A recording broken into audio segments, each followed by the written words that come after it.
Hello everyone, welcome to this video lesson. It is about the square root of real number on the number line. So in here, locate down natin kung saan nakapwesto ang mga real number sa isang number line. Umpisahan natin by defining real number, rational number, at irrational number.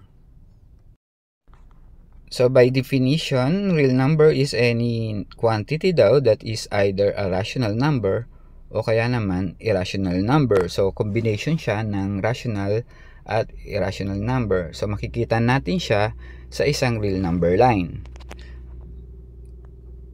While yung rational number daw is any real number that can be expressed in fraction form, or it is the quotient of two integers a over b where b is not equal to 0. So, yung b daw, hindi daw equal to 0 kasi magiging undefined siya. Hindi na siya magiging matatawag na rational number.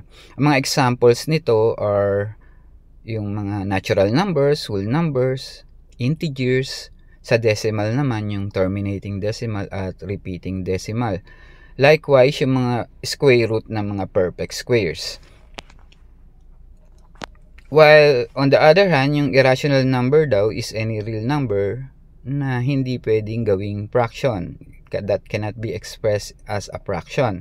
So examples nito yung non-repeating, non-terminating decimals, and also yung mga square root ng mga hindi perfect squares na numbers. Take note that yung square root of a positive numbers are real numbers, therefore they can be located anywhere on the number line. So how to locate square root of real number on a number line? So first, kunin muna natin square root of perfect squares, rational number. Yan muna yung i-locate natin. Determine the square root of the number and the corresponding answer is the place where it is located on the number line. So get the square root daw ng number na perfect square, and then kung ano yung answer natin, yun daw yung location niya sa number line. Example, so where does square root of 16 and square root of 100 lies on a number line? Square root of 16 is equal to 4 dahil yung 4 times 4 is equal to 16, and yung square root ng 100 daw is equal to 10 because yung 10 times 10 is equal to 100. Therefore they are located at 4 and 10 respectively. So, kung ipapakita natin yan sa number line, syempre yung square root ng 16 nasa 4. At yung square root ng 100 daw is nasa 10.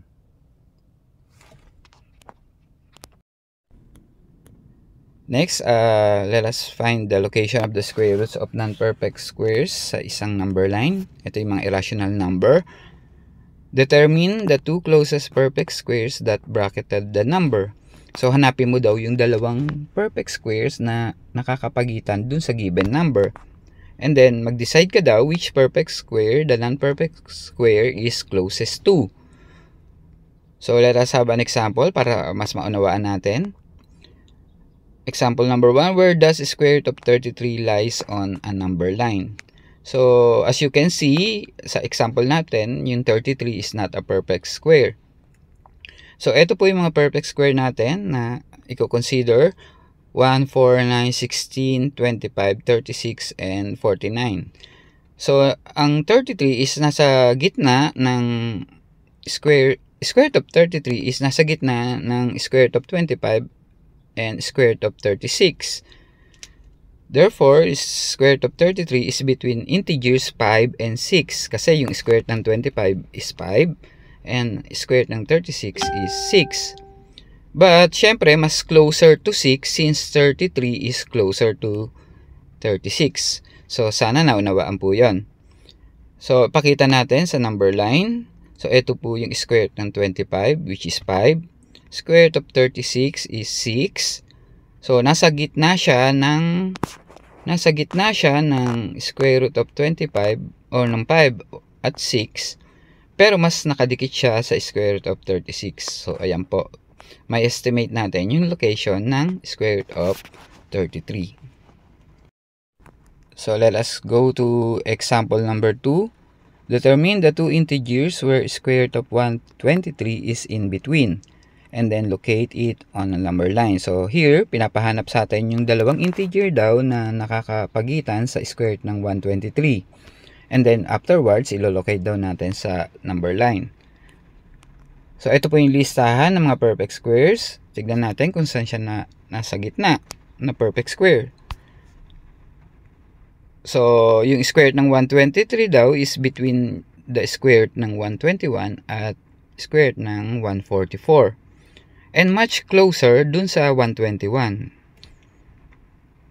Therefore, square root of 123 is between 11 and 12. Why? Because yung square root po ng 121 is 11 at yung square root naman ng 144 is 12. So, yan na po yung sagot natin sa unang tanong. And then, sa location naman po, syempre yung square root ng 121 ay nasa 11 at yung square root naman ng 144 is 12. So, since mas malapit yung square root ng 123 sa square root ng 121, mas malapit siya sa 11. So, sana po naunawaan natin yung pagkuha ng location ng irrational number sa isang real number line. Okay, that end our presentation. So, salamat po sa Diyos.